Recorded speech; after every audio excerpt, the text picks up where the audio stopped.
Basically, this Kikan institution is a day school, or you have some residential as well? It's a day school. Okay. Then it would perhaps matter less. Otherwise, at this age, when you have to live in hostels and when you are 3 or 4 occupants in a room, at that time, to adjust yourself with your companions' habits, sleeping, waking time, eating, drinking time, talking, walking time, you will require spiritual quotient for that. You definitely require for that. But this spiritual quotient is developing those values in your life. The first, as I said, not hurting anybody physically, mentally, or emotionally. Second thing our Guru Pramukh Swami Maharaj used to say, in the good of others lies our own. In the progress of others rests our own. This is spiritual quotient. Wherever you are today, wherever you will be in future, always think that let us all grow together. Let me take everybody with me.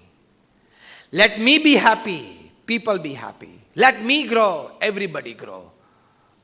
With that, if you talk, walk, behave and work, it is the highest expression of spiritual quotient. You will have your journey from leader to a legend. A wonderful book that the title I would like to share with you, Spiritual Intelligence, the Ultimate Intelligence. Written by Dr. Ian Marshall and co-authored by a lady, Dana Zohar. They have said if you have spiritual intelligence, you have these 8 qualities in you. These 8 qualities define your spiritual intelligence, and the vice versa. If you have spiritual intelligence, you have these 8 qualities in you. First is flexibility. You would be surprised to know, as students, that the latest definition of intelligence put forward by Harvard is, in very simple words, what does intelligence mean? Acceptance of change and congruence with change is intelligence. That means any change happening in your personal life, in your family life, in your work life, if you can accept that change well, incorporate that change well in your daily routine, and you in life start feeling that you are in congruence with that change, that is ultimate intelligence. Because people who don't accept change, they don't grow. People who accept change, with the change, grow. People who accept change before change comes upon them, they create. They become legends. That is a spiritual quality. Flexibility. Second quality of spiritual quotient is self-awareness. Where you are, what you are talking, who are the people around you. On this occasion, this incident, what you must talk, walk, behave. Perfect self-awareness that you don't make a private or a public mistake in your life. And when you are living a public life, in future many of you will go for public life, will go for stage life. You should be utmost careful when in public. You have to take 100 things into consideration that you don't make a single private or a public mistake. That level of self-awareness is a part of spiritual quotient. Third, a person with a spiritual quotient has an ability to face and use the suffering of life.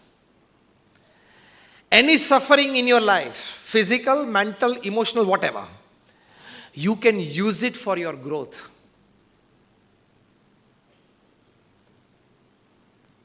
A very big quality. The top guy in the country has this quality.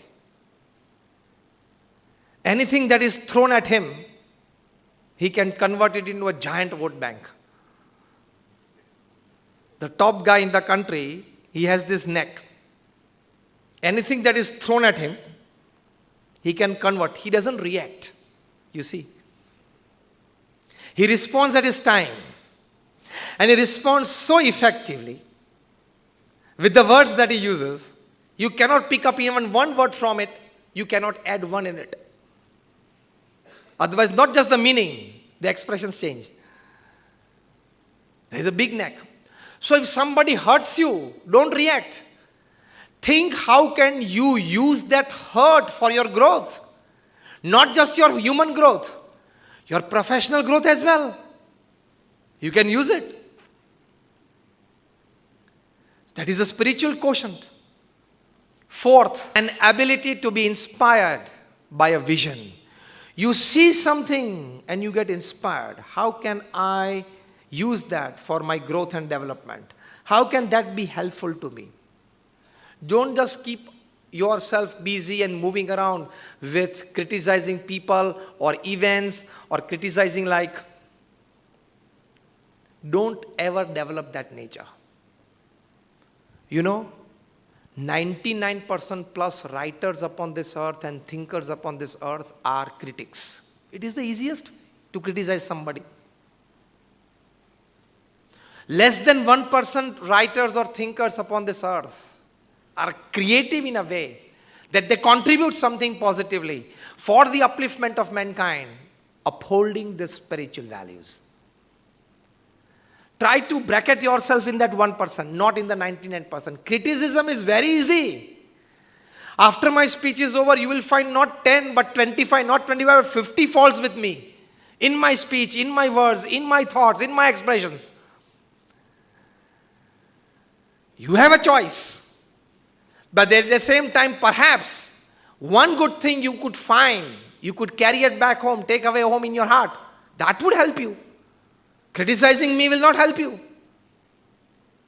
Don't feel I'm creating a barrier before I'm actually judged. What I mean to say is, since you are youngsters, you are growing minds, I want to imbibe in your minds and hearts certain basic values, not just of human growth, but how can you enrich your environment. Be a contributor before you leave this earth. Give back to the earth more than what you have taken from it. This is the basic concept. Because this is a 78-year game. 5, 10 plus minus with the grace of God. 40, 45, 50, 55 already gone. Some of you are 65, 60, 70. You already reached the finish line. What I mean to say is, be a contributor. Inspired by a vision. You see something and you get inspired.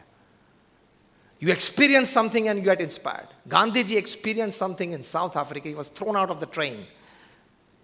He got inspired by how would people be experiencing when they meet such kinds of accidents, incidents in their life. And he started the movement and he defeated the mightiest the mightiest military power in the world at that time. Not once, twice. Once in South Africa and once in India. So when you are inspired by vision, fifth quality of a spiritual quotient, you could see connection between diverse things. That is a big, tricky topic. We don't discuss it in detail, but you see connection between absolutely 180-degree diagonally opposite things. Another 3 years hence, I will explain you this.